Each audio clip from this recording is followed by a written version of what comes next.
கார்த்திக புராணம் 5ஆம் அத்தியாயம். பகவான் இவ்வாறாக கூறியதை கேட்டு தேவி சத்யபாமையானவள் மிகவும் சந்தோஷமடைந்து பெருமகிழ்ச்சியுற்று, நாதரே, தாங்கள் இந்த கார்த்திக புராண மகிமையை இன்னும் விரிவாக கூற வேண்டும் என்று கேட்க, அப்படியே ஆகட்டும் என்று ஸ்ரீகிருஷ்ண பரமாத்மா உற்சாகத்துடன் கூறத் துவங்கினார். பாமா ஒரு நாள் பிருத்து மன்னரானவர் நாரத மாமுனிவரை நோக்கி, முனி புங்கவரே, தாங்கள் இதுவரையில் சொன்ன சத்திய வாக்குகளை கேட்டு மனம் பூரிப்படைந்தேன். இன்னும் இன்னின்ன மாதங்களில் செய்ய வேண்டிய ஸ்நான விதிகளையும் கார்த்திகை விரதத்தின் நியமங்களையும் அனுஷ்டானங்களையும் விதிப்படி எடுத்துரைக்க வேண்டுமென வினயத்துடன் கேட்க, நாரத மாமுனிவர் பிருத்து மன்னரை பார்த்து கூறத் துவங்கினார்.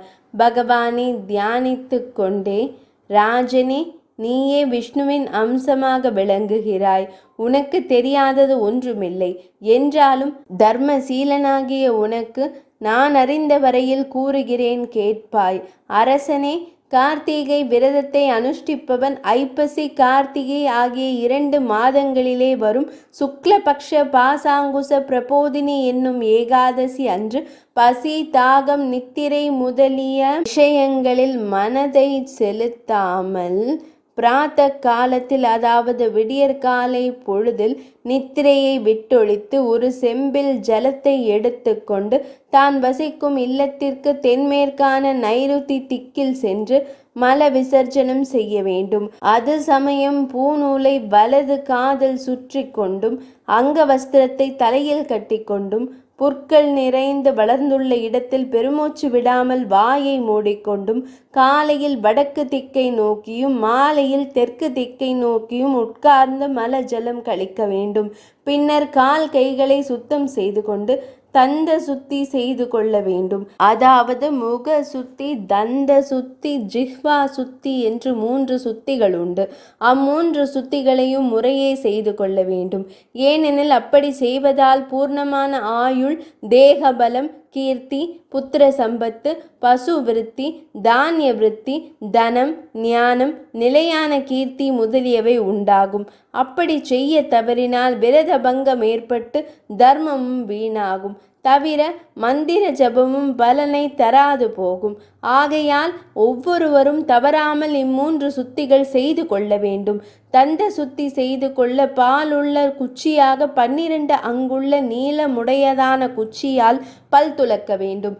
நிஷித்த தினமாகிய பிரதமை, அமாவாஸ்யை, பௌர்ணமி, சஷ்டி, நவமி ஆகிய திதிகளிலும் ஞாயிற்றுக்கிழமையிலும் கிரகண காலத்திலும் பாலுள்ள குச்சி ஆகாது. மேலும் கண்டகி என்ற முள்ளந்தண்டு, பஞ்சு, வெண்ணொச்சி, புரசு, ஆமணக்கு முதலிய மரக்குச்சிகளால் பல் விளக்கக்கூடாது. இம்முறைப்படி விரதம் அனுஷ்டிப்போரும் மற்றோரும் தந்த சுத்தி செய்து ஜிஹ்வா சுத்தி, அதாவது நாக்கை வலித்து கபத்தை கழித்தலையும் முகத்தையும் நன்றாக கழுவி சுத்தம் செய்து கொள்ள வேண்டும். பின்னர் ஸ்நானம் செய்து நித்திய கர்மானுஷ்டானங்களையும் முடித்து கொண்டு பகவானை ஆராதிக்க வேண்டும். பாமையே, இனி பூஜா விதிகளை பற்றி கூறுகிறேன், கேட்பாய் என்று பகவான் கூறலானார். பாமையே, பகவானுக்கு பூஜை செய்யும் பொழுது மிகுந்த பய பக்தியுடன் அர்க்யம், பாத்தியம், கந்த, புஷ்ப, தாம்பூலாதிகளால் முறைப்படி ஷோடச உபச்சாரங்களோடும் தத்துவ மார்க்கமாக ஸ்தோத்திரம் செய்தும் பூஜிக்க வேண்டும். இன்னும் 18 வித வாத்தியங்களுடன் நர்த்தன கீதங்களால் பகவானை சந்தோஷிக்க செய்ய வேண்டும். அப்படி ஆராதனை செய்கிறவர்கள் ஸ்ரீ மகாவிஷ்ணுவிற்கு சமமான நிலையை அடைவார்கள். லோகத்தில் மானிடர்கள் நன்மைகள் அடைவதற்கு பகவானால் தபம், ஞானம், யக்ஞம், தானம் முதலிய 4 வித வழிகள் சொல்லப்பட்டுள்ளது. கிருதயுகத்தில் தபம் செய்தாலும், திரேதா யுகத்தில் ஞான மார்க்கத்தை கடைபிடிப்பதாலும், துவாபர யுகத்தில் யக்ஞம் செய்வதாலும், கலியுகத்தில் தானம் மற்றும் நாமஸ்மரணம் செய்வதாலும் ஜீவன் முக்தனாகின்றார் என்று முக்கியமான சாஸ்திரங்கள் கூறியுள்ளன. மேலும் கலியுகத்தில் பகவத் பக்தியே பிரதானம் என்றும் அறிந்து கொள்ள வேண்டும்.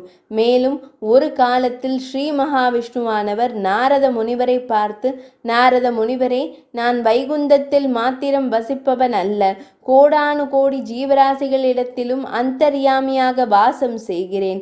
அதிலும் முக்கியமாக யோகிகளின் ஹிருதய கமலத்திலும், என் மீது அத்தியந்த பக்தியுள்ள பகவத் பக்தர்களுடைய ஹிருதய கமலத்திலும் சதா வாசம் செய்து கொண்டிருக்கிறேன். பகவன் நாம சங்கீர்த்தனம் செய்கின்ற இடத்திலும் நான் சதா வசிப்பவன். எனது பக்தர்கள் செய்யும் பூஜைகளையும் நானே ஏற்றுக்கொள்கிறேன். எனது திவ்ய சரிதங்களையும் நாம சங்கீர்த்தனங்களையும் ஸ்ரவணம் செய்து கொண்டே பிராணனை விடுபவர்கள் விஷ்ணு வம்சத்தில் பிறந்து புகழுடன் வாழ்வார்கள் என்று ஸ்ரீ மகாவிஷ்ணுவானவர் நாரத மாமுனிவரிடம் கூறியதை உனக்கு எடுத்துரைக்கிறேன். பாமையே, இனி பகவானுக்கும் மற்றுமுள்ள தேவர்களுக்கும் பூஜிக்க வேண்டிய பத்திர புஷ்பங்களின் வகைகளை கூறுகிறேன், கேட்பாயாக என்று புன்னகை மாறாமல் கூறலானார். பிரியமான நாயகியே, பொதுவாக வாகை, வெள்ளை காக்கணத்தி, மல்லிகை, தாமரை, எருக்கம் முதலிய புஷ்பங்களை பத்திரங்களையும் கொண்டு தேவார்ச்சனை செய்ய வேண்டியது. இவைகள் கிடைக்காத பட்சத்தில் அட்சதைகளால் வழிபடலாம். முக்கியமாக ஸ்ரீ மகாவிஷ்ணுவிற்கு துளசியும், பிரம்மதேவருக்கு தாமரை மலரும், ஈசனாருக்கு வெல்வமும், சூரியனுக்கு செந்தாமரையும், சந்திரனுக்கு வெள்ளை அல்லியும், அங்காரகனுக்கு செண்பக மலரும், புதனுக்கு வெண்காந்தல் மலரும், வியாழனுக்கு முல்லையும், சுக்கிரனுக்கு வெண்தாமரை மலரும், சனி தேவருக்கு கருங்குவளை மலரும், ராகுவிற்கு மந்தாரை மலரும், கேதுவிற்கு செவ்வல்லி மலரும் பூஜிப்பதற்கு உச்சிதமான மலர்களாகும். இவ்விதமாக அந்தந்த தேவதைகளுக்கு அந்தந்த மலரை கொண்டும் இலையை கொண்டும் அர்ச்சித்து மிக்க பயபக்தியோடு சாஷ்டாங்க நமஸ்காரம் செய்து, கருணாநிதே, நான் செய்துள்ள பூஜா அர்ச்சனைகளில் மந்திரத்திலோ கிரியைகளிலோ பக்தியிலோ ஏதாவது குற்றம் குறை ஏற்பட்டிருந்தாலும் மன்னித்து நான் செய்த பூஜையை சம்பூர்ணமாக ஏற்றுக்கொண்டு என்னை புனிதனாக்கி கடை தேற்ற வேண்டும் என்று பிரார்த்தனை செய்து வலம் வந்து ஆடி பாடி பகவானை சந்தோஷிக்க வேண்டும். இவ்விதமாக பகவானை வழிபடுகிறவர்கள் இகத்திலும் பரத்திலும் பரம சுகத்தை அனுபவிப்பார்கள்.